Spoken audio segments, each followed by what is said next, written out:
ഈ ഒരു വീഡിയോയിലൂടെ നമ്മൾ നോക്കാൻ പോകുന്നത് വളരെ പ്രധാനപ്പെട്ട ഒരു അപ്ഡേറ്റ് ആണ്. സോ അതിലേക്ക് പോകുന്നതിന് മുമ്പ് നിങ്ങൾ ലൈക്ക് എന്ന് പറയുന്നത് വളരെയധികം ഇമ്പോർട്ടൻ്റ് ആണ്. 200 ലൈക്കിൻ്റെ ടാർഗറ്റ് എല്ലാവരും അതിലേക്ക് എത്തിക്കുമെന്ന് വിചാരിക്കുന്നു. എന്തായാലും കേരള ബ്ലാസ്റ്റേഴ്സ് സൈനിങ് ചെയ്യാൻ ഒരുപാട് താമസിക്കുമെങ്കിൽ ഗോകുലം കേരള FC അങ്ങനെയല്ല. അവർക്ക് എന്തെങ്കിലും പ്രശ്നം കണ്ടു കഴിഞ്ഞാൽ ഉടനെ അവർ ഉള്ള പ്ലേസിനെ മാറ്റി മറ്റൊരു സൈനിങ് നടത്തുന്നതാണ്.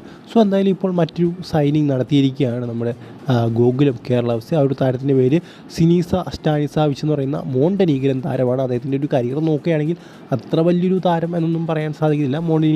മോണ്ടനീഗ്രൻ സെക്കൻഡ് ഇയർ, അതുപോലെ തന്നെ ഇറ്റാലിയൻ 4th ഇയർ ലീഗ് കളിച്ചിട്ട് വരുന്നൊരു താരമാണ്. എന്തായാലും ഇതൊരു ടോപ്പ് സൈനിങ് ആണോ എന്ന് ചോദിച്ചു കഴിഞ്ഞാൽ ഒരിക്കലും അല്ല എന്നേ പറയത്തുള്ളൂ.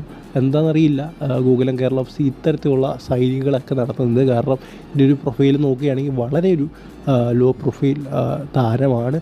എന്തായാലും നമുക്കറിയാം, നമ്മൾ കൊണ്ടുവന്ന ഒരു സ്ട്രൈക്കറുണ്ട് മാലിക്ക് വേണ്ടി നാഷണൽ ടീമിലൊക്കെ കളിച്ച 7 മത്സരങ്ങളും കളിച്ചിട്ടുള്ളത്. അദ്ദേഹത്തിൻ്റെ പെർഫോമൻസ് എന്ന് പറയുന്നത് ആൾക്കാർ നല്ല രീതിയിൽ അതിന് നോക്കുന്നുണ്ട്.